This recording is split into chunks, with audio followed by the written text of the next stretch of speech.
Takeru est un perdant cultivé qui rejoint enfin une école mixte après avoir passé 3 années dans un collège pour garçons. Cependant, cette école est différente de ce qu'il pensait initialement, car tout le monde ici contrôle un pouvoir appelé Maken. Takeru passe maintenant ses journées à vivre avec 3 autres filles, tout en essayant de trouver un Maken qui lui convient. L'histoire commence avec Haruka se dirigeant vers la maison de Takeru. Il s'avère qu'elle va rencontrer son ami d'enfance après 3 ans. Ils s'entraînaient ensemble au dojo, mais ont dû se séparer lorsque Takeru a été envoyé dans un internat. Actuellement, Haruka est en 2e année de lycée et vice-présidente du conseil des élèves à l'académie Tenbai. En se demandant quel genre d'homme Takeru a pu devenir, elle arrive chez lui. Elle frappe à la porte et appelle son nom plusieurs fois, mais personne ne répond. Finalement, Haruka ouvre la porte et entre dans son appartement. Pendant ce temps, le garçon cultivé essaie de mettre son pantalon en disant à Haruka d'attendre un peu plus. Soudain, les cartons sont sur le point de tomber sur Haruka, mais heureusement, Takeru parvient à la sauver. Cependant, il utilise cela comme excuse pour la draguer. Haruka le remercie de l'avoir sauvée, mais remarque plus tard le stratagème. Au lieu de la saluer comme une personne normale, Takeru la complimente pour être devenue encore plus jolie. Plus tard, ils se dirigent tous les deux vers l'académie Tenbai, et c'est le premier jour de Takeru à l'école. Haruka lui demande pourquoi il a choisi l'académie Tenbai, et il répond que c'était une école pour filles qui est devenue mixte cette année. Pour quelqu'un comme Takeru, qui était dans une école pour garçons pendant 3 ans, c'est un rêve devenu réalité. À son arrivée à l'académie, Haruka lui dit que Tenbai est un peu différent des écoles normales. Elle propose une version différente des festivals scolaires et des compétitions d'arts martiaux. Elle ajoute également le fait que l'école organise chaque année une danse de festival et des vêtements de Miko. L'imagination bizarre commence à s'emballer, mais une annonce soudaine attire son attention. Les membres du comité scolaire sont appelés à se préparer pour la cérémonie d'entrée et Haruka s'en va, aidant Takeru à se diriger vers le gymnase. Après son départ, Takeru jette un coup d'œil autour de lui et la vue des filles lui remonte le moral. Ensuite, Takeru commence à suivre les filles, ce qui le conduit à se perdre dans l'enceinte de l'école. Soudainement, il entend une explosion et voit 2 filles se faisant face, des armes à la main. Elles s'attaquent avec des attaques puissantes, mais l'autre parvient à esquiver facilement et à contre-attaquer. Takeru est confus de voir un tel événement et remarque Kodama accroché à l'arbre, riant. Il essaie de faire comprendre que son complot est visible, Kodama le comprend rapidement et commence à paniquer. Soudain, l'épée du combat vole vers Kodama et pour éviter d'être touchée, elle tombe sur Takeru. La chute se termine par un baiser entre Takeru et Kodama. Elle commence à le confronter et remarque le symbole sur son corps. Ensuite, Kodama le laisse partir et réalise qu'il est l'ennemi qu'elle cherchait. Plus tard, la cérémonie d'entrée commence et le principal débute son discours ennuyeux. Elle souhaite la bienvenue à tout le monde dans l'école et les informe sur l'élément qu'ils recevront. Ce sera le travail des étudiants de se battre entre eux pour obtenir les 8 Maken pour eux-mêmes. Les détenteurs actuels de Maken sont Gareth et Azuki, les mêmes filles qui se battaient plus tôt. Azuki informe tout le monde qu'elle est la gagnante de ce combat. Pour humilier l'adversaire, Gareth révèle l'habitude d'Azuki de câliner des peluches en dormant. Soudain, Kodama apparaît sur scène et propose de démontrer les pouvoirs du Maken en choisissant Takeru comme adversaire. Haruka essaie d'arrêter ce combat, mais le principal finit par l'autoriser. Elle prévoit de se venger des choses qu'il lui a faites. Le combat de 3 minutes commence enfin et cela commence de manière très normale. Kodama décide d'utiliser sa force brute et le faible parvient à peine à bloquer ses attaques. Au bout d'un moment, elle se fatigue de ce combat inutile et utilise son élément pour attaquer Takeru. Haruka est sur le point d'intervenir, mais Inao la dépasse en courant et parvient à bloquer l'attaque de Kodama avec son propre Maken. Cela surprend tout le monde car personne ne savait qu'Inao avait son propre Maken. Après avoir sauvé Takeru, elle lui donne un câlin et lui dit à quel point elle est heureuse de le rencontrer enfin.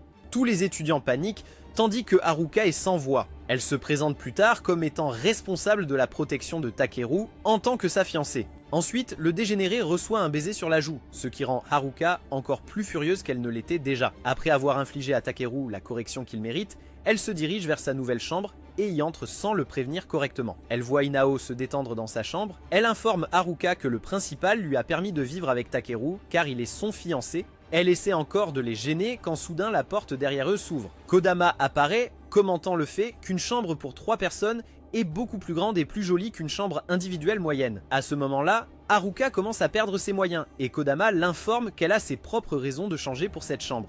Peu de temps après, Haruka part et revient avec ses affaires, annonçant qu'elle vivra avec eux dorénavant. Selon Haruka, c'est son devoir en tant que responsable du dortoir de s'assurer que personne ne fait des choses de drague. Les 2 autres filles commencent à taquiner Haruka parce qu'elle est l'amie d'enfance de Takeru, ce qui la rend embarrassée.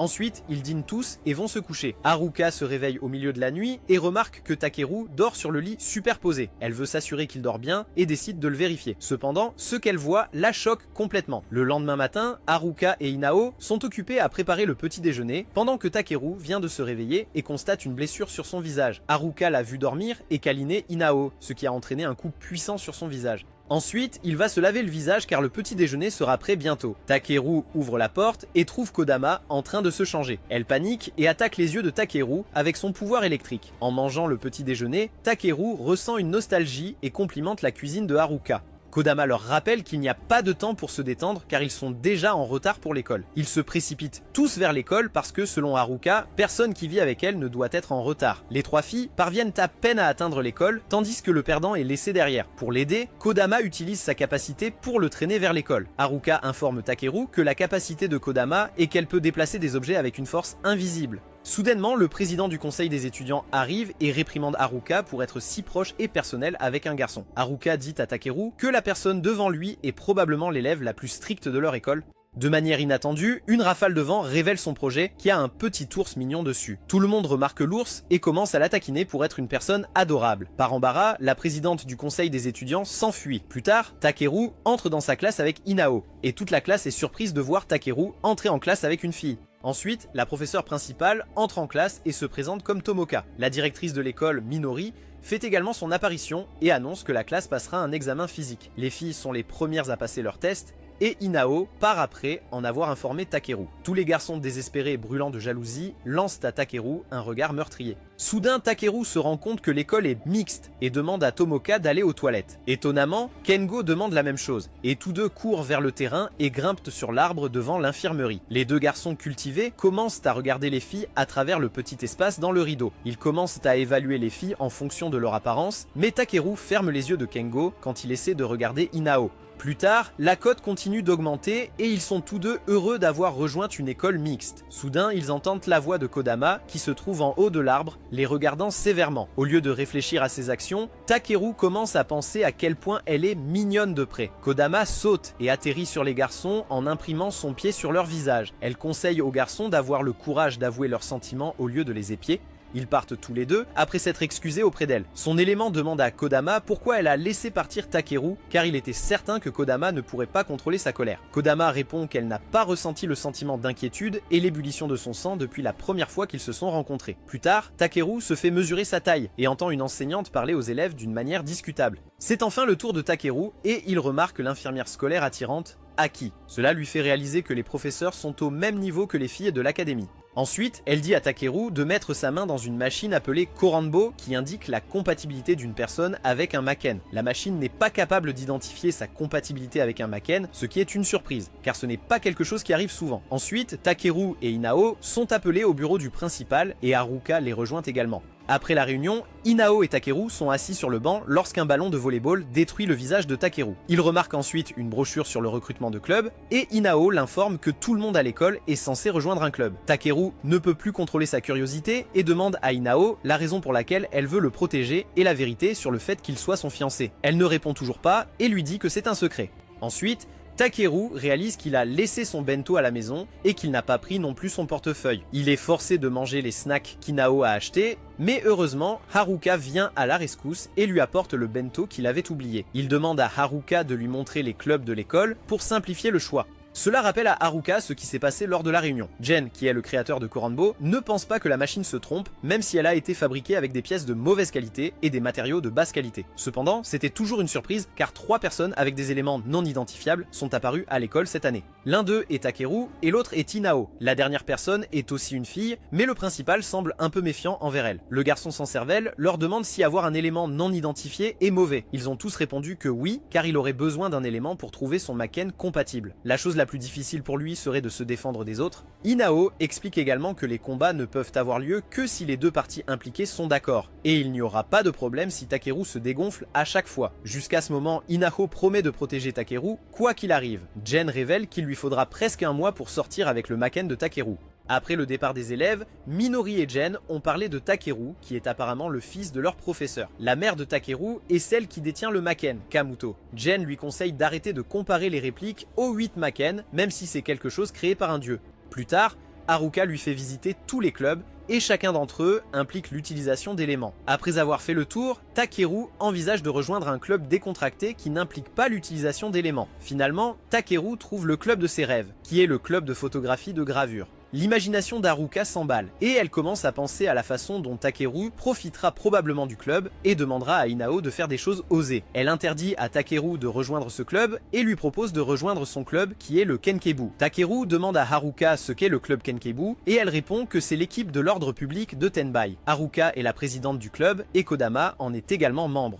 Takeru n'arrive toujours pas à se décider et veut prendre son temps. Inao dit à Haruka qu'elle rejoindra aussi si Takeru décide de le faire. À la maison, Haruka prend une douche et sort pour demander à Inao si elle peut emprunter son shampoing. Heureusement, le gars cultivé est également présent et la fixe. Elle s'énerve et lui jette la bouteille au visage. En route pour l'école, Haruka demande à Takeru s'il a pris sa décision, mais il semble encore incertain. Pour le convaincre, Haruka commence à lui expliquer tout le club et ses devoirs. Elle explique que c'est le devoir du conseil des étudiants de stopper les bagarres entre les élèves et de s'assurer que personne n'abuse de son pouvoir. Le club Kenkebu soutient le conseil des étudiants dans cette affaire. Haruka est convaincue que l'école pourrait avoir encore plus de problèmes car elle est devenue une académie mixte. Une fois l'explication terminée, Kengo sort d'un buisson et se présente. Takeru se souvient qu'il est un autre délinquant et essaie de protéger Haruka de lui. Cependant, Takeru finit accidentellement par toucher ses serres. Soudain, une fille arrive et donne un coup de poing puissant pour se venger de ce qu'il a fait. Heureusement, Haruka clarifie le malentendu avant qu'il ne se fasse tabasser et dit à la fille qu'il est son ami d'enfance. Ensuite, la fille se présente comme Yurachi et dit à Takeru qu'elle est une grande fan de Haruka.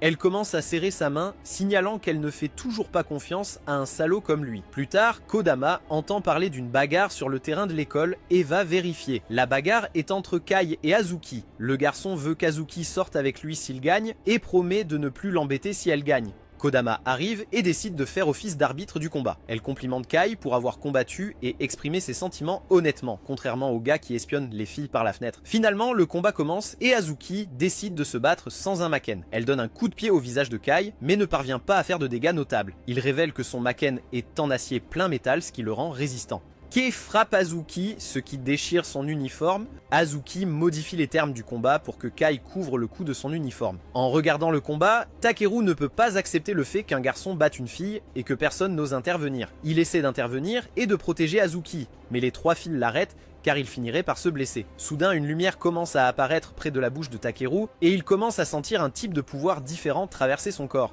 Kai est sur le point de porter un coup brutal à Azuki, et heureusement, Takeru intervient et encaisse l'attaque. Azuki profite de cette opportunité pour frapper le visage de Kai avec son pied, remportant finalement le combat. Haruka crie à Azuki que son pot s'est envolé et qu'elle doit le recouvrir. Plus tard, Azuki et Haruka le grondent pour être intervenus dans leur combat et il s'excuse auprès d'elle. Il réalise finalement que même si les filles de cette école sont fortes, le combat doit être équitable et le résultat doit être conclu de manière honnête. Haruka révèle que c'est ce que fait le Kenkabu Club et il accepte finalement de rejoindre le club. Plus tard, Kengo et Takeru sont invités à une fête de bienvenue au Kenkabu Club. Cela se passe dans une source chaude et leur objectif est de renforcer les liens entre les membres du club. Plus tard, les filles commencent lentement à sortir du vestiaire en portant leur maillot de bain. Les deux gars cultivés commencent à regarder les filles. Cela entraîne qu'ils se fassent frapper par le président qui est gêné par ce qui vient de se passer.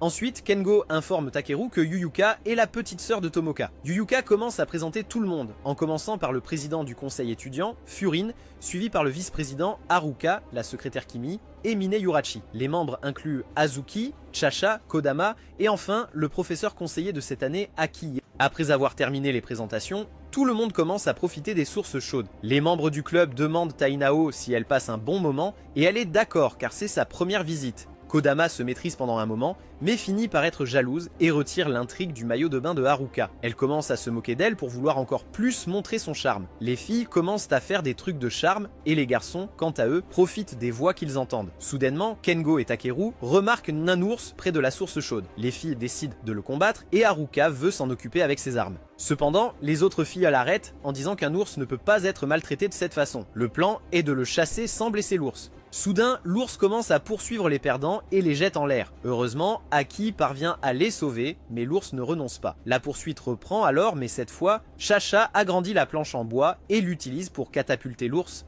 Kimi utilise son pouvoir pour créer un coussin afin que l'ours atterrisse en toute sécurité. Les garçons sont impressionnés et Furine leur explique que le pouvoir de Kimi est de rendre n'importe quoi réel tandis que Chacha augmente la taille de tout ce qu'elle désire. Avec cela fait, les membres souhaitent à nouveau la bienvenue aux nouveaux dans leur club. Tout le club fait des tours pour entraîner leur endurance. Comme d'habitude, les deux faibles ont du mal à suivre les filles. Azuki leur dit que les membres du club doivent faire ce genre d'exercice tous les jours car l'activité physique est une exigence pour le club Makenkai. Pour les faire courir plus vite, Chacha utilise son étoile de ninja et les deux garçons commencent à courir encore plus vite par peur d'être coupés. Ensuite, Furin leur enseigne les bases du Makenkai et ils commencent à s'endormir. Elle devient furieuse et les frappe avec son marqueur. Leur punition est de courir encore 50 tours pour qu'ils soient bien réveillés. Heureusement, Yuyuka leur donne un aperçu du plan de Furine, qui est étonnamment un chat cette fois. Les garçons sont bien réveillés après avoir vu le chaton. Ensuite, Kodama les entraîne à contrôler leur esprit grâce à la méditation. Soudain, ils entendent la voix d'Aki et toute leur concentration disparaît. La regarder suscite toutes sortes de pensées séduisantes dans leur esprit, entraînant une punition de la part du Shikigami de Kodama. De retour dans leur chambre, Haruka se moque de Takeru pour être un faible, lui disant que quelque chose comme ça n'était pas un problème pour lui auparavant. Pour le réconforter, Inao commence à le masser et les sons étranges qu'il émet commencent à irriter Haruka. Elle prend les choses en main et appuie sur son dos, impressionnant Inao. Alors que le perdant reçoit un massage, Kodama le regarde depuis l'extérieur de la pièce et décide de vérifier ses pouvoirs même si elle ne peut pas sentir de pouvoir venant de lui. Elle décide finalement de se montrer et dit à Takeru de sortir avec elle. Le lendemain, il attend Kodama au point de rendez-vous, pensant qu'elle devait avoir besoin d'un larbin pour porter ses sacs. Pendant ce temps, Haruka, Inao et Kengo sont également présents pour surveiller Takeru. Finalement, Kodama arrive et dit à Takeru qu'ils vont faire du shopping toute la journée. Le type louche commence à fixer Kodama et lui fait savoir que les vêtements lui vont vraiment bien. Ensuite, ils vont tous les deux au centre commercial et un ours en peluche attire l'attention de Kodama. Elle achète l'ours en peluche et ses achats continuent d'augmenter. Takeru, qui porte toutes les boîtes, commence à se fatiguer, ce qui lui vaut des insultes de la part de la fille brute. Pendant ce temps, Kengo regarde le prochain magasin qu'ils visiteront et est choqué. Haruka regarde aussi et découvre que c'est une boutique de vêtements.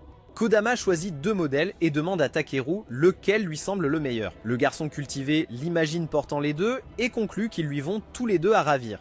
Ensuite, elle va les essayer dans la cabine d'essayage pendant que Takeru l'attend dehors. En essayant, Kodama commence à réfléchir à la raison pour laquelle Takeru lui donne les mêmes impressions que son frère. Pendant ce temps, le nombre de clients dans le magasin ne cesse d'augmenter et il devient de plus en plus difficile pour Takeru de rester immobile. Soudainement, il perd son équilibre et tombe par terre tout en s'assurant de jeter un coup d'œil à Kodama à travers les rideaux. Après avoir reçu un coup de pied au visage par Kodama, ils se dirigent tous deux vers un café à proximité. Soudain, Azuki, habillé en soubrette, arrive et les salue tous les deux. Cependant, son expression change dès qu'elle pose les yeux sur Takeru. Elle se met en colère contre Kodama pour avoir amené le bizarre et s'éloigne après avoir pris leur commande. Takeru semble confus par le manque de clients dans le restaurant et Kodama répond qu'il n'y a pas tant de monde à Tenby pour commencer. Et une autre grande raison est le vieux gérant effrayant de ce restaurant. Ensuite, Azuki apporte l'omelette que Takeru avait commandée, mais il y a des petits pois dessus, sachant que Takeru les déteste. Après le repas, ils sortent et se reposent sur un banc pendant un moment. Takeru est encore surpris de voir Azuki porter un costume de servante. Kodama lui dit aussi qu'elle n'a pas pu s'empêcher de rire la première fois qu'elle l'a vu aussi.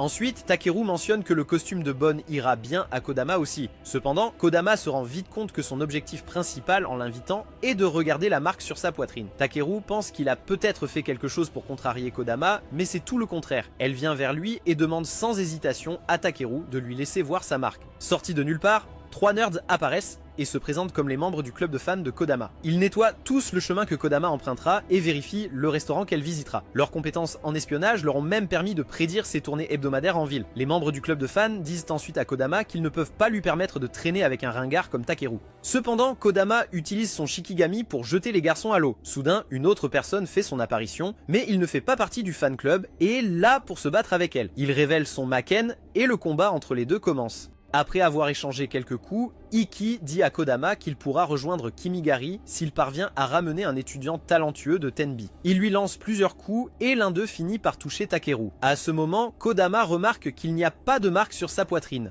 Juste à ce moment-là, Kodama est touchée par l'attaque elle aussi, et tous deux tombent dans l'eau. Il embrasse accidentellement Kodama, et sa bouche commence à briller comme elle l'a fait en sauvant Azuki. Il utilise ses pouvoirs pour sortir Kodama de l'eau, et commence à combattre Iki à la place. La marque sur sa poitrine apparaît à nouveau, et Kodama conclut qu'il a la même capacité que son frère. Takeru parvient à briser les armes de Iki, et finit par gagner la bataille. Plus tard, Kodama montre son appréciation en donnant un baiser à Takeru. Les membres du fan club, ainsi que Kengo, Haruka et Inao, paniquent tous après avoir vu cela. Le jour suivant, Haruka rêve que Takeru est devenu membre de son club. De plus, à quel point il s'est rapproché de Kodama au point de recevoir un baiser d'elle. Après s'être réveillée, elle regarde autour d'elle les filles, et réalise que les deux ont embrassé Takeru d'une manière ou d'une autre. Haruka sort et commence à s'entraîner. Bientôt, Takeru la rejoint aussi et veut demander des informations sur les pouvoirs qu'il a utilisés et sur la raison pour laquelle il ne peut plus les utiliser depuis l'incident. Il dit à Haruka qu'il veut apprendre ses pouvoirs et protéger les autres. Haruka part après l'avoir moqué en disant que la seule personne qu'il veut sauver est probablement Kodama. À l'école, Takeru ouvre sa boîte à déjeuner et ne trouve que des petits pois. Il demande à Haruka à ce sujet et elle répond qu'il doit passer à autre chose et arrêter d'être difficile avec la nourriture. Haruka s'agace et s'apprête à retirer la boîte à lunch. Takeru essaie de l'arrêter mais tombe accidentellement par terre, baissant le short de Haruka dans le processus. Furen et Yuka entrent dans la pièce et sont surpris de voir ce que ces deux-là font. Juste à ce moment, Uruchi arrive en courant et donne un coup de poing qui assomme Takeru. Il essaye de leur dire que c'est un malentendu et demande de l'aide à Haruka. Elle part après lui avoir dit de ne plus l'appeler sœur. Plus tard, Takeru est assis sur le toit et remarque Chacha et Azuki en train de faire un bras de fer avec des mecs musclés. Chacha réussit à gagner et Azuki dit aux membres du club qu'il n'y aura pas de changement dans le budget. Simultanément, Uruchi arrive et dit à Takeru qu'elle l'a cherché. Elle informe Takeru que ce sont des événements pour défier les budgets des clubs. Cela fait taire les clubs qui sont mécontents de leur budget. D'autre part, le conseil étudiant tient une réunion et Furen les informe des incidents qui se produisent à l'école. Cela inclut divers étudiants se faisant attaquer et perdant la mémoire de l'incident par la suite. Ils savent que ces combats n'étaient pas des batailles mais des passages à tabac unilatéraux. Pour résoudre ce mystère, Takeru et Uruchi sont chargés de rassembler autant d'informations que possible. Avant de commencer le travail, Uruchi l'informe qu'elle ne peut pas le supporter, mais qu'elle doit travailler ensemble pour mener à bien l'enquête. D'autre part, Haruka et Kimi inspectent le club d'anime et Kimi semble apprécier ça. Après l'inspection, Kimi informe Haruka que sa personnalité a changé et qu'elle est devenue un peu plus douce après l'arrivée de Takeru. Elle n'est pas d'accord et commence à se plaindre de l'inutilité de Takeru. Pendant l'enquête, Uruchi est constamment interrompu par les gargouillis de l'estomac de Takeru car il n'a rien mangé pour le déjeuner. Elle s'agace et lui donne son sandwich, ce qui lui rappelle le moment où Haruka lui a également donné un sandwich. Elle a continué à être une bonne amie pour Uruchi et ses sentiments pour Haruka n'ont fait qu'augmenter. Après avoir mangé le sandwich, Takeru commence à s'étouffer et demande à Uruchi du jus. Cependant, elle se met en colère et lui donne un coup de pied dans le ventre, lui disant de boire de l'eau à la place. Alors qu'il boit de l'eau, une fille inconnue s'approche de Takeru et lui demande s'il cherche le coupable derrière l'incident. Elle propose de l'aider mais commence à utiliser ses pouvoirs dès qu'elle entend son nom. Ses pouvoirs incluent la pose d'un filet sur le sol qui piège la cible, rendant impossible tout mouvement. Heureusement, Uruchi apparaît et est prêt à la combattre. Uruchi commence à attaquer, mais elle parvient à esquiver chacune de ses attaques sans faute. Malheureusement, elle finit par se retrouver piégée dans le même piège, incapable de bouger ses pieds non plus. La fille révèle qu'elle est la véritable coupable derrière les incidents et qu'elle le fait pour attirer les hauts responsables afin de pouvoir les combattre. Les filles commencent à attaquer Uruchi et elle est touchée 2 fois par son attaque. Takeru décide d'appeler à l'aide mais Uruchi l'arrête, disant à Takeru que c'est une tâche qu'ils sont chargés de compléter. D'un autre côté, les membres du conseil étudiant remarquent que les deux d'entre eux n'ont pas pris contact depuis un moment et qu'un incident pourrait en être la raison. Haruka ne perd pas une seconde et sort pour aller voir ce qui se passe. Pendant ce temps, Uruchi décide de ne plus jamais pleurer car elle veut devenir une fille forte et indépendante comme Haruka, contrairement au perdant pleurnichard derrière elle. Une autre de ses attaques touche Uruchi et celle-ci lui inflige pas mal de dégâts. Haruka remarque l'endroit où se déroule le combat et demande à Kimi de lui faire une plateforme pour atteindre l'endroit plus vite. Enfin, Haruka rejoint le combat et la fille essaie d'utiliser le même piège sur elle aussi. Cependant, cela semble inutile sur quelqu'un d'aussi fort que Haruka. Voir l'état dans lequel se trouve Uruchi rend Haruka furieuse et elle sort son Maken. Il s'avère que son Maken peut ouvrir un portail extradimensionnel. Elle appelle une épée et détruit son petit piège sans faute. Haruka l'informe ensuite que le portail ne s'ouvre que lorsque l'adversaire est un ennemi redoutable mais refuse de s'ouvrir pour combattre un faible comme elle. La fille se met en colère et tente d'attaquer Haruka mais elle tranche facilement à travers son Maken et l'attaque, finissant par gagner le combat. Après le combat, Takeru s'excuse auprès de Haruka et Uruchi d'avoir été un membre du club inutile pendant tout le combat. Takeru dit à Haruka qu'il apprendra et s'entraînera pour devenir aussi fort qu'elle, ce qui la rend heureuse. Elle le motive en disant que c'est certainement possible s'il fait de son mieux comme il l'a fait avant. Pendant ce temps, les autres semblent inquiets, mais Kodama les informe que personne à l'école ne peut battre Haruka et qu'il n'y a pas de quoi s'inquiéter. D'un autre côté, les vrais coupables de l'attaque semblent déçus car la fille n'a pas infligé autant de dégâts qu'ils l'espéraient. Inao se souvient de la première fois où elle a rencontré Takuru. Il pleuvait et elle s'entraînait seule. Takuru lui a dit que c'était risqué car elle pourrait attraper un rhume, mais cela n'avait pas d'importance pour elle. Elle se réveille bientôt et se rend compte que c'était il y a 8 ans qu'elle l'a rencontré pour la première fois. Soudainement, il apparaît devant elle et voir un visage laid de près effraie Inao. Il lui dit que tous les garçons se changent dans la classe pour le cours de gym et qu'elle devra partir. Pendant le cours de gym, le directeur donne à chaque élève une boule de cristal et les informe que le brouillard sombre à l'intérieur s'appelle un élément. Il est facile de le dénoncer, mais le contrôler est l'endroit où les choses deviennent plus difficiles. Leur première tâche est de se concentrer et de rassembler le brouillard au centre de la balle. Il parvient à le contrôler pendant une seconde, mais il revient à sa place d'origine après qu'il perde sa concentration pendant une seconde. Ensuite, Takuru dit à Kango que le coupable qu'ils ont attrapé l'autre jour avait oublié tout ce qu'elle avait fait et c'était comme si quelqu'un d'autre contrôlait ses souvenirs. Soudainement, Minori a frappé les garçons sur la tête pour avoir parlé pendant le cours et les a forcés à la regarder utiliser des éléments. Minori choisit Ken comme adversaire et après avoir rassemblé les éléments autour d'elle, elle parvient à démolir absolument le gorille avec un seul coup. Après la fin de l'école, Haruka dit à Takuru qu'elle doit s'occuper de certaines affaires du conseil des élèves et lui demande d'acheter des courses avant de rentrer à la maison. Pendant ce temps, Inao est toujours assise dans la salle de classe, repensant au moment où ces deux-là jouaient ensemble dans le parc. Takuru interrompt sa rêverie et lui demande si elle veut aller faire les courses. Ils ont acheté tout ce que Haruka leur avait demandé et sont enfin sur le chemin du retour. Il commence à pleuvoir et Takuru s'arrête soudainement et dit à Inao qu'il ne peut plus le contrôler. Il lui dit qu'il devient difficile de le retenir et qu'il veut le faire. Inao réalise que le jeune homme cultivé ne peut penser qu'à les choses de Riz. Elle hésite pendant une minute mais finit par accepter, seulement pour découvrir qu'il parle en fait d'utiliser les toilettes. Après avoir fini d'utiliser les toilettes, Takuru mentionne à quel point il pleut fort et Inao ajoute qu'il pleuvait comme ça ce jour-là aussi. Takuru semble curieux et elle veut qu'il s'en souvienne par lui-même. Inao l'informe que c'est le jour où ils se sont rencontrés pour la première fois, mais il ne semble toujours pas s'en souvenir. Takeru demande à Inao de simplement lui dire,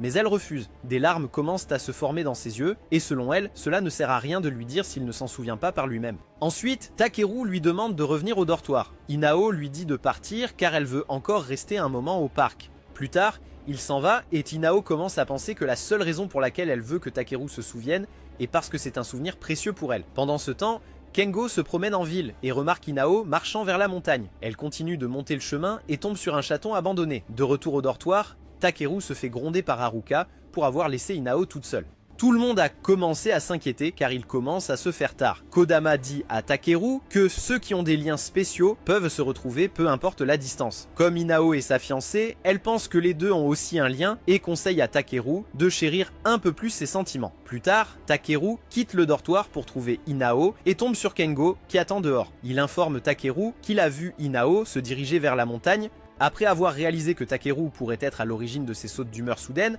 Kengo se met en colère et interroge Takeru à ce sujet. Il frappe le nerd après avoir vu à quel point il est ignorant. Kengo lui dit que même s'il pourrait être dégénéré, il n'est toujours pas quelqu'un qui fait pleurer une fille. Kengo essaie de le frapper à nouveau, mais cette fois Takeru parvient à bloquer le coup. Il repousse Kengo et court vers la montagne pour chercher Inao. Ensuite, Kodama sort et dit à Kengo qu'elle a un peu changé d'opinion à son sujet. Soudain, l'enveloppe qu'il tient se déchire et un magazine tombe. Elle le remarque et commence à se moquer du gars cultivé pour être un sale type. Pendant ce temps, Takeru court vers la montagne, s'excusant d'avoir oublié quelque chose d'important pour Inao. D'un autre côté, Inao parle toujours avec le chat et mentionne à quel point elle a faim. Soudainement, elle entend quelqu'un appeler son nom et se laisse distraire. Cela donne au chaton une chance de s'enfuir et il finit par rencontrer Takeru. De manière inattendue, un rocher commence à tomber là où le chaton se trouve. Il commence à courir vers le chaton et utilise son élément après s'être rappelé de ce que le principal leur a enseigné. Il parvient à accélérer son corps et sauve le chaton d'être écrasé. Cependant, ce n'est pas la fin car plus de rochers commencent à tomber. Heureusement, Inao arrive et utilise son Meikan pour détruire chacun d'eux, sauvant ainsi la vie de Takeru. Elle remercie Takeru d'avoir sauvé la vie du chaton, ce qui lui rappelle un souvenir passé où Inao pleurait après s'être blessée lors d'une séance d'entraînement intense. Pour qu'elle se sente mieux, Takeru est allé se cogner la tête contre un arbre comme un idiot, lui disant que tous les deux étaient maintenant dans la même situation. Plus tard, Inao a dit à Takeru qu'elle aimerait devenir sa femme un jour et Takeru a promis de devenir assez fort pour pouvoir la protéger. De retour au présent, Takeru porte Inao sur son dos et s'excuse de ne pas pouvoir se souvenir de sa promesse. Il lui demande un peu plus de temps car il fera de son mieux pour s'en souvenir. Il promet également de devenir assez fort un jour pour qu'elle n'ait plus besoin de le protéger. Cela l'émeut aux larmes car Inao réalise que même si Takeru ne se souvient pas du souvenir, il n'a pas oublié ce qu'il lui a dit à l'époque. Ruru est en train de filmer le paysage pendant que Médée discute avec la prêtresse à l'église. Médée lui dit que cet endroit est chez elle et que toutes les personnes présentes sont sa famille. Leur conversation est interrompue par un appel téléphonique soudain et Ruru sait que c'est à propos du travail. Ils laissent tout le travail derrière eux et partent immédiatement. Par contre, Celia chante ses chansons devant la foule et son téléphone sonne aussi. Ming, qui est occupé à s'occuper du voleur, reçoit également un appel. Cela alerte le voleur et il trouve sa cachette. Cependant, cela n'a pas d'importance car elle s'occupe du voleur d'un seul coup de pied et s'en va. En même temps, Minerva lit un manga et profite d'un thé quand elle reçoit l'appel téléphonique. Plus tard, tous ceux qui ont reçu un appel téléphonique se sont dirigés vers l'Académie Tenbi à bord de leur hélicoptère. À l'Académie, Gen a enfin terminé de fabriquer le Meikan de Takeru et se précipite dans l'Académie pour le trouver. Il réussit finalement à trouver Haruka qui traîne Takeru blessé. Kengo explique que deux filles se battaient dans la cour de l'école. Il a essayé d'arrêter le combat, ce qui a entraîné leur alliance pour battre la perdante à plat de couture. Ensuite, Gen sort une boîte et dit à Takeru qu'à l'intérieur se trouve son Meikan. Cependant, alors qu'il est sur le point de regarder à l'intérieur, Gen remarque l'hélicoptère qui arrive et court vers le principal. Peu après, Akaya arrive au bureau de Minorine et elle lui claque la porte au nez. Plus tard, il appelle tous les membres de Vénus et dit à Minorine qu'ils se joindront à l'école en tant qu'étudiants d'échange. La vraie raison pour laquelle Akaya et les autres arrivent est qu'il croit que quelqu'un à l'école veut ressusciter le Yamata no Orochi. Minorine commence à rire après avoir entendu ces bavardages, mais il croit que tout est vrai. Il leur dit en outre que ces 2 dernières années, les éléments de la montagne Spirit Amenohara à proximité ont montré de grandes anomalies, ce qui leur fait croire qu'il pourrait y avoir une bête divine à Tenbi dont le sceau a déjà été brisé par quelqu'un. En même temps, Gen arrive avec Iggy et Tomoka. Il commence à affronter Akaya et lui demande la raison de son apparition soudaine. Akaya répond qu'il préfère ne pas se battre avec lui car il enseignera désormais aux étudiants. Il lui crie dessus, lui faisant savoir qu'ils sont tous la première génération de Meikan Kai. Simultanément, Furin apparaît et Akaya les salue respectueusement. Cela suffit pour que le président du conseil étudiant geek en tombe amoureux. Il demande à Furin si elle invitera Vénus à Kankaibu et elle accepte. Les autres membres de Vénus commencent à suivre Akaya et Celia salue Takeru en l'appelant un garçon mignon. Takeru regarde toutes les filles qui passent, ce qui rend l'amie d'enfance furieuse. Après leur départ, Gen informe les élèves qu'Akaya est membre de la première génération du Meikan Kai, ainsi que les enseignants de cette école. Après que tout le monde se soit rassemblé dans la salle du club Meikan Kai, Yuiko demande à tous les nouveaux membres de se présenter. Les jumeaux commencent et se présentent comme Araru et Ruru. Médée et Celia se présentent également, et Kengo pense qu'il a déjà vu Celia quelque part. Enfin, Ming refuse de se présenter à quelqu'un qu'elle considère inférieur et dit qu'elle n'a pas l'intention de se rapprocher des faibles. Media leur dit que c'est vrai, car leur groupe réalise des missions dans les situations les plus dangereuses et que ce que font les Meishinkai est un jeu d'enfant en comparaison. Azuki perd son calme et leur dit que même si Vénus est un groupe d'élite de différents pays, elle ne mettrait pas longtemps à battre quelqu'un comme Ming. Cela pousse les deux à se disputer et Azuki préfère régler cela par un combat. Cependant, Yuko révèle que les combats à l'intérieur du Meishinkai sont interdits, ils devront donc le décider par le sport. Le sport qu'ils choisissent est 3 contre 3 en volleyball rapide. Ils joueront jusqu'à ce que l'un des deux atteigne 15 points et si les deux équipes sont coincées à 14, alors celle qui marque 2 points de plus en premier gagne. Pendant ce temps, Nao, Kodama et Kimi sont habillés en pom-pom girls et encouragent l'équipe Meishinkai. Les garçons attirés par la culture commencent à fixer les pom-pom girls et le jeu commence enfin. Azuki serre la balle et Ming réplique en utilisant des pouvoirs élémentaires. Haruka essaie de l'arrêter mais les pouvoirs des éléments finissent par la blesser. Elle est énervée et décide de prendre le jeu au sérieux. Le jeu continue et les deux équipes finissent par marquer 14 points. Aki révèle que celui qui marque 2 points de plus gagnera le match. Takuru se souvient des enjeux qu'ils ont mis avant le match. Si Vénus devait perdre, ils rejoindraient Meishinkai et si Meishinkai perd, alors ils arrêteraient les activités pendant un semestre. Furin semble préoccupé, mais Akaya lui dit que les yeux de tout le monde sont pleins d'énergie. Vénus n'a jamais rencontré de personne possédant les mêmes pouvoirs qu'eux, ce qui leur permet de profiter pleinement du match. Ming leur dit que leurs pouvoirs peuvent être corrects, mais que le match se terminera bientôt. Elle frappe la balle sur le plafond, et les débris qui tombent effraient Tatsuki, et elle finit par manquer la balle. Celia fait le prochain service et Haruka parvient à peine à empêcher le ballon de toucher le sol. Azuki demande à Chacha de rendre le ballon plus grand et elle le frappe de toutes ses forces, permettant à Meishinkai d'égaliser à nouveau le jeu.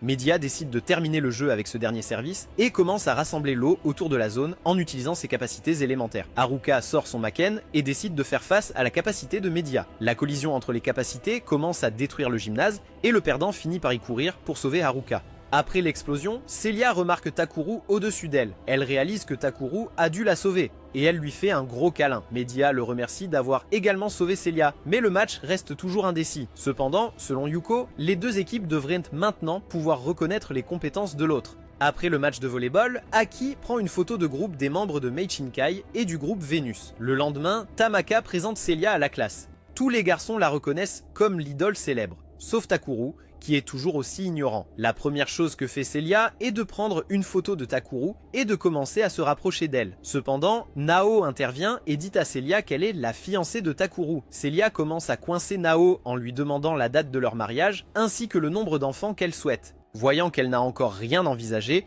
Celia décide de devenir la petite amie de Takuru. Nao commence à bouder, mais Kengo lui dit que Takuru ne vivra pas encore longtemps, car tous les garçons assoiffés de leur classe vont l'attaquer. D'autre part, Ruru et Eruru sont dans leur classe, occupés à tricoter des écharpes. Quelques filles les entourent et commencent à leur poser des questions sur leur vie. Kimi et Kodama remarquent que les membres de Vénus sont très populaires parmi les élèves et s'intègrent bien. Pendant ce temps, en cours d'éducation physique, Gareth réussit un saut impressionnant et tous les camarades de classe commencent à la féliciter. Cependant, son record est facilement battu par Azuki, qui est la suivante. Malheureusement, Ming finit par voler la vedette avec son mouvement impeccable en plein vol lors de son saut. Par contre, Media et Haruka sont occupés à faire du curry en cours de cuisine. Media révèle que la cuisine est la seule chose qu'elle sait faire et qu'elle rate tout le reste. Cela s'avère vrai car elle brûle le plat et Akaya, qui est leur professeur, les ignore et va goûter les autres plats. Plus tard, Media commente que tous les élèves de cette école ont des capacités spéciales mais qu'ils vivent toujours une vie normale, contrairement à Vénus qui court autour du monde comme des idiots, accomplissant d'innombrables missions. Haruka répond que cet endroit est leur paradis et dit qu'il faut que les membres de Vénus en profitent pleinement. Ensuite, Takuru se fait soigner par Aki après s'être fait tabasser par les garçons désespérés. Aki cherche des pansements dans le placard. Elle perd l'équilibre et finit par tomber sur Takuru. Plus tard, tous les membres de Vénus sont réunis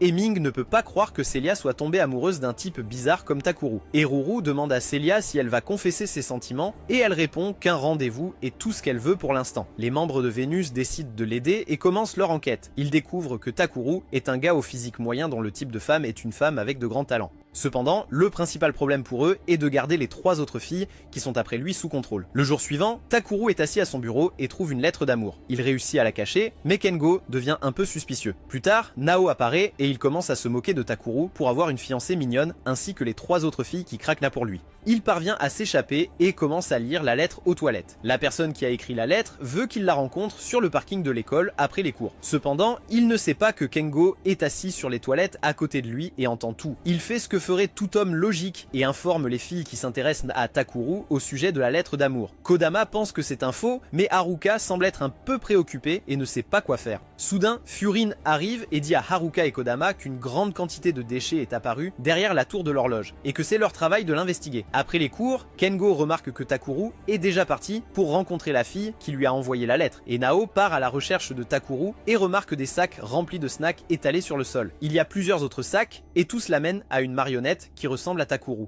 Elle le prend pour Takuru et les jumeaux commencent à se sentir désolés d'avoir trompé une fille si innocente. Juste à ce moment, Takuru atteint le lieu de rencontre et personne ne se montre. Il commence à penser que Kengo pourrait être le coupable derrière cela et qu'il l'a fait pour se moquer de lui. Juste au moment où Takuru est sur le point de partir, Celia arrive et l'emmène après avoir révélé qu'elle est la fille derrière la lettre. Ils profitent tous deux de quelques boissons et sur le chemin du retour, elle l'emmène dans un bâtiment à l'air suspect.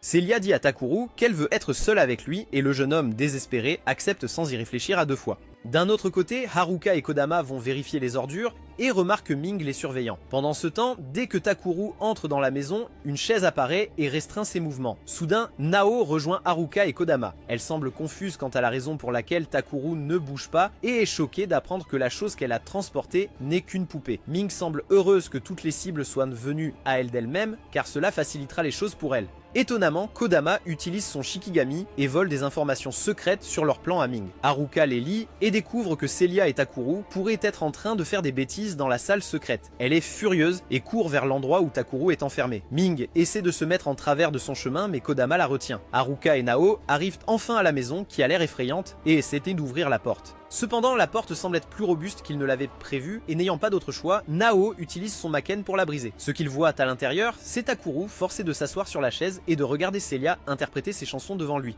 De retour à la maison, Haruka semblait soulagé car il se faisait du souci pour rien. Tout ce que Celia lui a fait, c'est de le forcer à faire un spectacle en solo. Pendant ce temps, Takuru est allongé sur le lit, se demandant toujours pourquoi il n'est pas tombé amoureux de Celia, même si elle est populaire, mignonne et répond aux critères de sa taille de talent désiré. Kengo organise une réunion entre tous les garçons présents à l'académie Tenbi. Il dit à tous les garçons. Cela entraîne Kengo à livrer un tas de signatures de garçons qui souhaitent que les cours de natation des garçons et des filles aient lieu le même jour. Yuka mentionne que les filles pourraient être insatisfaites si elles écoutent leurs demandes. Cependant, Kengo est venu préparer et il a montré un défi de bataille des garçons aux filles. La bataille qu'ils veulent faire s'appelle la bataille sur l'eau. Juste à ce moment-là, Haruka arrive dans la pièce et panique après avoir entendu que Furin a approuvé la demande des garçons pour une bataille. Elle dit à Haruka qu'il ne faut pas paniquer car l'école utilise toujours un concours pour décider des choses. Furin demande à Haruka si elle a peur de battre quelques garçons de première année et elle n'est pas d'accord. Avec cela, les filles de Makinkai sont prêtes à combattre les garçons. Le jour de la bataille est enfin arrivé.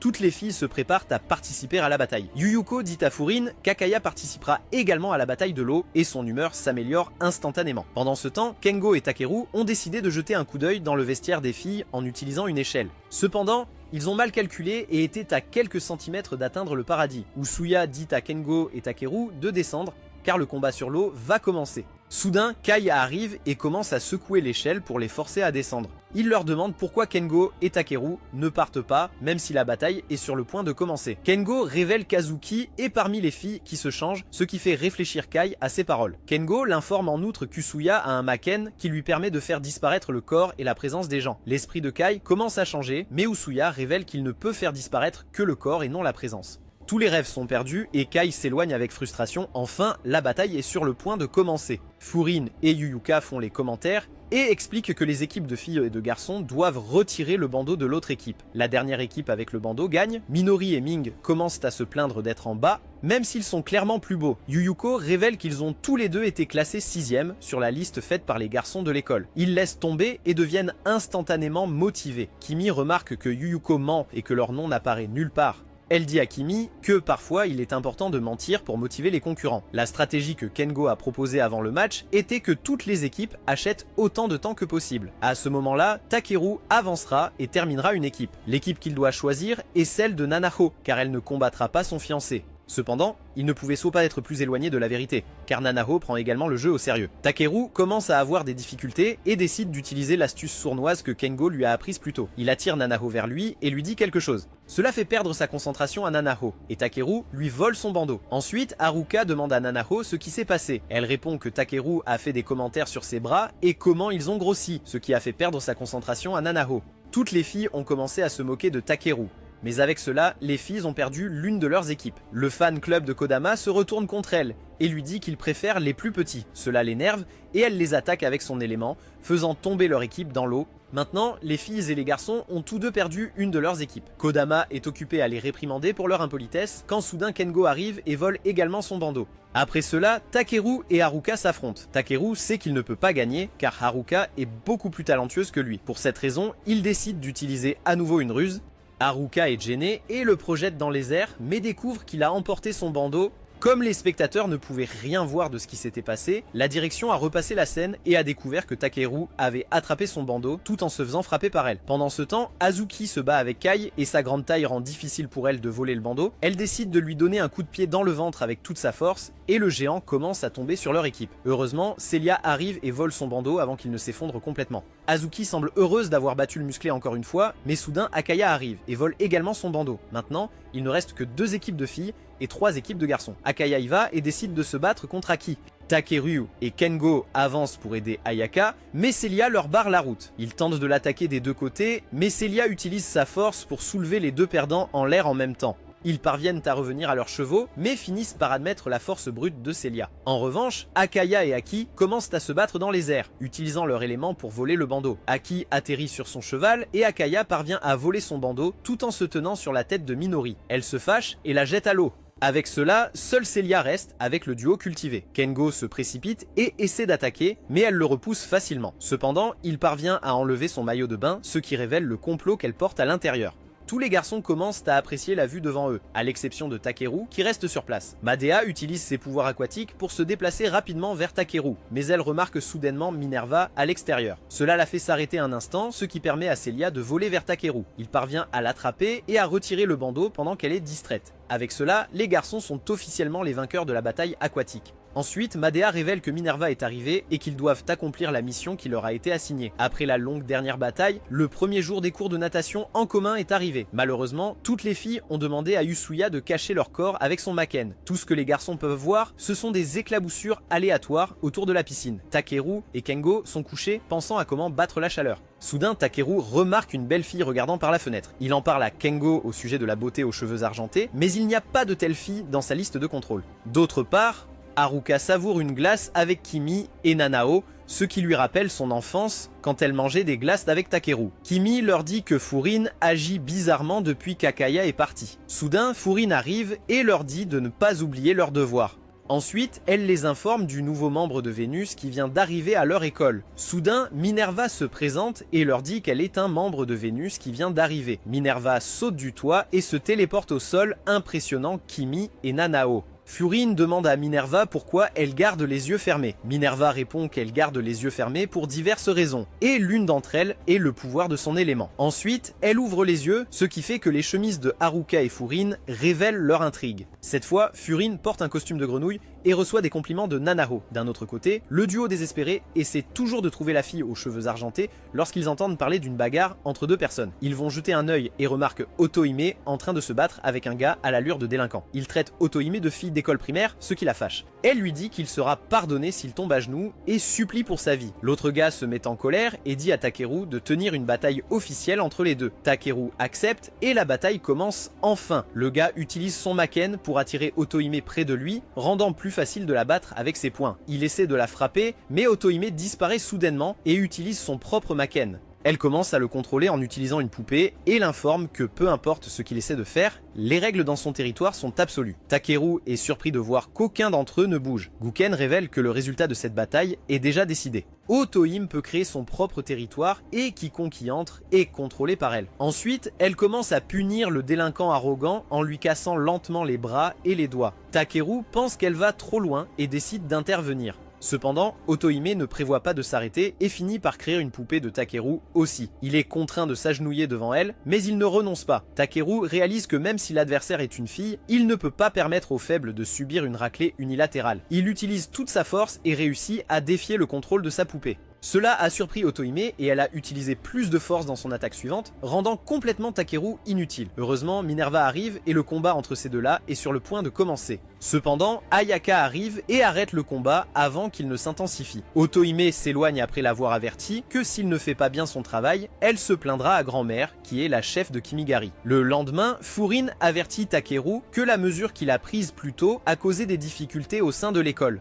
Elle révèle également que l'échec n'a pas encore réussi son examen d'éléments, et s'il échoue à nouveau, le club le licenciera. Plus tard, tout le monde discute du fait qu'il sera bientôt licencié lorsque Minerva rejoint la conversation. Ils lui disent que l'examen de rattrapage est demain et qu'il est impossible pour un bon arien d'apprendre le contrôle des éléments en une journée. Minerva suggère que le meilleur moyen d'apprendre rapidement est d'organiser un camp d'entraînement. Ensuite, ils invitent Minerva dans leur dortoir et elle s'enthousiasme en voyant la situation. Ils abandonnent tous le perdant et Kengo est le seul à l'emmener dehors pour pratiquer. Après le départ des garçons, Minerva demande aux filles restantes à propos de la personne qu'elles aiment. Kodama est la première à répondre à sa question et elle leur informe qu'il y avait une personne qu'elle aimait. Même s'ils se rencontraient à nouveau, il n'y a aucun moyen pour eux d'être ensemble. Ensuite, c'est au tour de Haruka, mais tout le monde devine facilement que la personne qu'elle aime n'est autre que Takeru. Pendant ce temps, Kengo aide Takeru à s'entraîner, mais le faible a du mal à bouger même une bouteille vide en utilisant son élément. Kengo réalise qu'il pourrait y avoir quelque chose dans son esprit et demande à Takeru si le fait de ne pas pouvoir arrêter le combat le dérange encore. Il dit ensuite à Takeru que s'il croit que quelque chose est juste, alors il n'a pas besoin de se retenir et doit simplement aller jusqu'au bout. Takeru a été surpris d'entendre quelque chose d'important sortir de la bouche de Kengo pour une fois. D'un autre côté, Inao commence à dire que son rêve inclut d'épouser Takeru et de vivre dans une grande maison blanche avec leurs 3 fils et 2 filles. Après avoir fini de parler entre filles, Kodama décide d'aller voir les garçons, tandis que Haruka et Inao commencent à préparer de la nourriture pour tout le monde. Enfin, après avoir pratiqué toute la journée, Takeru se rend compte que contrôler sa respiration avec un élément augmente le contrôle qu'il a sur cet élément. Avec cette stratégie, il parvient à faire tomber la bouteille par terre. Pendant ce temps, Kodama, qui va voir les garçons, remarque que quelqu'un la suit. Étonnamment, c'est Minerva, et Kodama est surpris de savoir que Minerva est capable de voir son Shikigami. D'un autre côté, les membres de Vénus demandent à Ayaka pourquoi il a laissé Minerva affronter Kodama seul. Il révèle que Kodama détient un indice sur ce que veut le chef de Kimigari. Il demande aussi aux filles si elles apprécient la vie scolaire et elles semblent toutes s'amuser. Ayaka semble heureuse d'entendre ce qu'elles ressentent à propos de la vie scolaire. Pendant ce temps, Minerva révèle que Vénus a reçu l'ordre d'amener Kodama à Kimigari, car son existence peut briser le sceau d'Amanohara. Le Shikigami essaie d'attaquer Minerva, mais ils sont tous deux facilement maîtrisés par elle. Cela énerve Kodama et elle décide de s'occuper de toute la planète Vénus elle-même. Cependant, Minerva recule et dit à Kodama qu'elle ne veut pas se battre avec elle en ce moment car elle est aussi intéressée par la force cachée de Takeru. Le jour suivant, Takeru parvient à jeter la bouteille par terre et réussit le test de maquillage. Avec cela, il est de nouveau dans le club et ne sera pas licencié. Le jour suivant, Jen fusionne enfin un Maken dans le corps de Takeru. Cependant, il semble confus car le Maken disparaît dans son corps. Jen l'informe qu'il existe 2 types de Maken et que les types internes dépendent fortement de l'affinité. Ils sont très rares car seulement les personnes avec la bonne affinité peuvent les utiliser. Cependant, le seul problème est qu'il ne peut pas utiliser son Maken à moins que l'adversaire n'active le leur. Après avoir quitté le bureau du principal, Takeru décide qu'il doit être prêt si quelque chose comme l'incident d'Otohime se reproduit. Plus tard, Takeru dit à Kengo que selon Haruka, ils vont avoir un camp d'entraînement d'été où tous les étudiants pratiquent le contrôle de leur élément et apprennent de nouvelles techniques Maken sur le sable blanc de l'océan magnifique devant eux. Ils auront également la permission de se baigner dans un bain en plein air dans la forêt. Plus tard, Furin convoque tout le monde pour une réunion et les informe que chacun doit payer pour lui-même pour participer au camp d'été. La raison principale de ce changement soudain est que les membres du club gaspillent le budget du club sur des choses inutiles. Voyant comment tout le monde commence à s'opposer à cette décision, Yuka ouvre le livre de compte et informe tout le monde du budget qui est gaspillé en collations inutiles, manga, costumes, albums photos vides et poupées. Cela étant dit, tout le monde se rend compte qu'ils sont la raison de cette nouvelle politique. En sortant, Kengo remarque que Minori colle une affiche sur le panneau d'affichage de l'école. Elle les informe qu'un de ses amis a demandé de diffuser l'affiche. Ils la lisent et réalisent qu'il s'agit d'une annonce pour un travail à temps partiel. Inao se rend compte que cela pourrait être le moyen pour les membres du club de résoudre le problème d'argent. Plus tard, Azuki se dirige vers le café où elle travaille et remarque l'énorme file de clients. Elle prend le dépliant de l'un des clients et réalise que tous les comiques de son club ont décidé de rejoindre le café aussi. Azuki entre et tout ce qu'elle voit, c'est un groupe de serveuses en costume de soubrette servant les clients. Elle demande au gérant ce qu'il se passe et il répond qu'elles sont des intérimaires temporaires et que c'est bon pour le café car elles attirent également beaucoup de clients. Après s'être changé, Azuki accule Takeru et lui demande des explications sur toute la situation. Il lui répond que c'est le seul moyen pour les membres du club de réunir un peu d'argent pour le camp d'été. Ensuite, Kengo informe Azuki qu'il y a un client qui veut la voir spécifiquement. Elle sort et réalise que le client n'est autre que le musclé Kai. Plus tard, Azuki jette un coup d'œil autour et voit Kodama dominer les clients, Inao participer à un concours de nourriture et Haruka étant une servante maladroite. Ensuite, elle entend des bruits venant de la cuisine et voit Chacha et Kimi préparer une glace de 20 boules. Pendant ce temps, Takeru va prendre les commandes et réalise que Minori, Jen et Aki sont les clients. Les managers arrivent et lui annoncent qu'il est leur ami qui avait demandé à Minori de distribuer les brochures plus tôt. La manager nommée Catherine dit à Takeru que la seule raison pour laquelle il est dans sa position actuelle, c'est grâce à ses amis.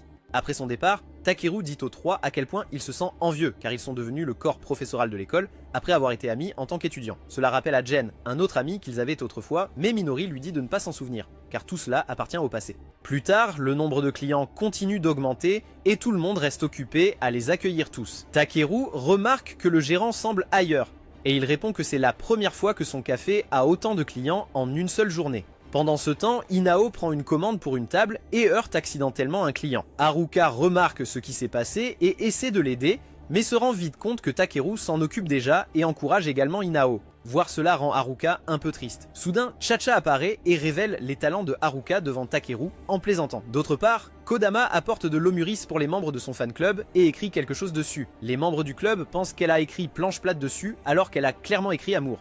Cela la rend furieuse et elle attaque les pauvres fans avec des éclairs. Plus tard, Azuki demande à Takeru si Haruka est toujours en train de distribuer des prospectus car il devient plus difficile de gérer les clients en son absence. Takeru se précipite immédiatement pour chercher Haruka. Pendant ce temps, elle est sur une passerelle piétonne et est surveillée par Otohime. Soudain, une personne mystérieuse l'attaque et elle parvient à l'esquiver. Haruka active son Makin et le combat entre ces deux-là commence. L'adversaire bombarde la voiture sur laquelle elle se tient avec des balles, ce qui la fait exploser. Haruka utilise la fumée à son avantage et l'attaque avec son épée. Étonnamment, il parvient à bloquer son attaque et est sur le point de riposter. Heureusement, Takeru arrive au bon moment et jette l'autre personne au sol. Il commence à être dominé et essaie d'utiliser son Makin. Cependant, il ne peut pas l'activer car l'adversaire n'utilise toujours pas son Makin. L'ennemi frappe Takeru avec une attaque brutale, le rendant inutile. Haruka se prépare à l'affronter quand soudain Azuki apparaît du ciel et frappe l'ennemi avec son Makin. C'est suffisant pour vaincre l'ennemi et son masque s'ouvre, révélant le visage de l'ennemi. Étonnamment, c'est le gérant du magasin, mais il ne se souvient de rien de ce qui s'est passé. Jen explique aux étudiants que Kamigari a tenté de gouverner l'académie Tenbi il y a quelques années. Le groupe de Jen a utilisé leur Makin pour se battre, tandis que beaucoup d'étudiants ont fini par être contrôlés par eux. D'un autre côté, Otohime semble déçu que le gérant n'ait pas infligé autant de dégâts qu'il l'espérait. Soudainement, Kikyu arrive et informe son grand-père de l'appeler aussi. Elle prévoit de rejoindre également Otohime et de faire réussir leur plan. Haruka se souvient d'un souvenir passé où un garçon se noyait dans un lac. Haruka ne savait pas nager, donc tout ce qu'elle pouvait faire était de demander de l'aide aux autres. Soudain, Takeru est arrivé en courant et a sauté dans l'eau bien qu'il ne sache pas non plus nager. Il parvient finalement à sauver le garçon, ce qui est l'une des raisons pour lesquelles Haruka veut devenir fort comme lui. Plus tard, Kodama dit à Takeru que Haruka n'est pas venue à l'école aujourd'hui. Elle est partie tôt le matin pour s'occuper de quelques travaux du conseil des étudiants, mais n'a pas pris de cours. À en juger par son caractère, elle n'est pas quelqu'un qui sèche les cours. Kodama demande à Takeru de chercher d'abord les terrains de l'école et lui dit de ne pas en parler aux autres membres de Makinkai, car cela les inquiéterait seulement. Il commence à marcher autour de l'école à la recherche de Haruka quand il tombe sur Inao. Elle met un charme protecteur sur sa cravate. Elle s'est excusée de ne pas l'avoir protégé plus tôt quand il s'est disputé avec le manager. Elle lui dit en plus de toujours rester à ses côtés ou à ceux de Haruka. Pendant ce temps, tout le personnel de l'école est réuni dans le bureau du principal et Jen parle de la rapidité avec laquelle le temps a passé. Ils étaient le membre de Makinkai et maintenant le professeur qui les guidait a aussi un fils dans Makinkai. Aki mentionne également que les Makinkai actuels sont entraînés dans la bataille contre Kamigari de la même manière que l'ont été. Cela fait penser à Minori que leur professeur pourrait l'avoir anticipé et envoyer son fils étudier dans cette école. Takeru est encore occupé à errer autour de l'école et il tombe sur une fille qui lui dit que Kamigari a capturé Haruka. Elle dit à Takeru de venir seul à la pointe d'Amanohara, puis la fille s'évanouit. Il court aussi vite qu'il peut et atteint enfin la pointe d'Amanohara où Kikyu l'attend. Otohime informe Takeru qu'elle va se venger de l'avoir humilié lors de leur dernier combat. De plus, elle a conseillé qu'il écoute ce qu'ils ont à dire et Haruka ne sera que blessée car elle est déjà sur le territoire du pouvoir d'Otohime. Il commence à s'énerver et demande à Kikyu quel est le but de sa force. Elle répond que c'est pour protéger sa fierté car les faibles servent toujours la personne qui est plus forte qu'eux. Takeru lui dit qu'il veut aussi devenir plus fort et que la raison de sa motivation est d'aider les autres. Kikyu lui donne une chance de réaliser son rêve en l'abattant et en protégeant Haruka qui est piégée à l'intérieur. Le combat commence et Kikyu l'attaque instantanément. L'échec est surpris après avoir réalisé la différence de puissance entre les deux. Il essaie de se relever pour se faire frapper à nouveau au visage. Otohime dit à Haruka qu'ils ne font que donner à Takeru quelque chose qu'il désire, l'envie de protéger quelqu'un de précieux qui lui est lentement enlevé. La raison derrière cela est de déclencher ses pouvoirs cachés. Cela rappelle à Haruka le moment où Takeru a perdu quelqu'un de précieux pour lui, c'était sa mère. Un homme l'a attaqué et il a fait de son mieux pour protéger sa mère, mais il était aussi un faible à l'époque. Pendant ce temps, Takeru est sur le point d'abandonner car il est loin d'égaler la force de Kikyu. Il se souvient finalement d'un souvenir de sa défunte mère qui lui a dit de devenir puissant. La raison que sa mère lui a donnée était de ne pas seulement se protéger avec cette force, mais aussi de protéger les autres. Ce souvenir l'a mis en colère et il souhaite devenir puissant. Le symbole sur le rocher commence à briller et la pointe d'Amanohara commence à s'illuminer. Kodama peut le voir depuis l'école aussi et elle craint ce qui est sur le point de se passer. Kodama demande à l'un de ses Shikigami d'aller enquêter sur le phénomène se produisant à Amanohara. Une énorme quantité d'éléments commence à sortir de la montagne, ce qui ressemble à l'énergie maléfique de la bête sacrée Yamata no Orochi. L'élément commence à être avalé par Takeru et il commence à voler dans les airs. Otohime, qui observe tout, conclut que le pointeur de sang absorbe les éléments par sa bouche. Cela entraînera Takeru à se déchaîner jusqu'à ce que son corps se brise complètement. Le Shikigami qui se dirige vers la montagne est attaqué par Takeru. Otohime dit à Guken que leur organisation prendra le contrôle de Tenbi tôt ou tard et que Takeru peut s'occuper de tous les ennemis pour eux. Il arrive enfin à l'école et croise Chacha et Kimi. Il les attaque sans hésiter, mais Kodama et Azuki sauvent heureusement les deux d'entre eux. Takeru commence à voler et se dirige lentement vers Azuki et les autres. Ils sont tous surpris de le voir voler et pensent qu'il est possédé par quelque chose de maléfique. Ils décident de l'arrêter par la force, mais une seule attaque de Takeru suffit à les faire reconsidérer leur décision. Pendant ce temps, Otohime profite du spectacle depuis sa base secrète. Guken l'informe que peut-être la lignée de Takeru est proche de la leur, compte tenu de la façon dont ses pouvoirs fonctionnent. Cette déclaration agace Haruka, et elle leur dit que Takeru n'est rien comme les monstres dégoûtants qu'ils sont, car il est quelqu'un qui se sacrifierait pour sauver les autres. Le jour où il n'a pas pu protéger sa mère de l'homme qui a défié leur dojo a laissé une grande cicatrice dans son cœur. C'est la raison principale pour laquelle il ne supporte pas de voir des gens se blesser dans des combats, même aujourd'hui. Otohime se lasse des bavardages inutiles de Haruka et la punit en lui tordant le corps. Soudain, quelqu'un attaque la poupée d'Otohime, ce qui libère Haruka de son emprise. Vénus fait son apparition et dit à Haruka de retourner à l'académie. Minerve, avec les jumelles, crée un espace dimensionnel pour qu'elle se téléporte à l'académie. Après son départ, Otohime commence à affronter Vénus quand soudain Ayaka apparaît également. Ayaka dit à Otohime qu'il ne peut pas lui permettre de continuer car ses actions feront qu'ils perdront l'école elle-même. D'autre part, Takeru commence à absorber les éléments de l'environnement et continue de devenir plus fort. Kodama informe les autres que Takeru a perdu sa conscience et agit uniquement par instinct. Soudainement, un portail apparaît dans le ciel et Haruka émerge de celui-ci. Azuki remarque que Haruka a sorti Murakumo et prévoit de se battre avec le pointeur de sang de Takeru en utilisant l'un des 8 Meiken. Cependant, le danger est que si elle échoue d'une manière ou d'une autre, Takeru et Haruka seront entraînés dans un énorme vortex d'éléments. Haruka décide d'utiliser son pouvoir de bannissement des malédictions pour disperser l'élément négatif qui a rendu Takeru fou. Elle commence le combat en attaquant Takeru avec l'une de ses capacités, mais il parvient à l'absorber.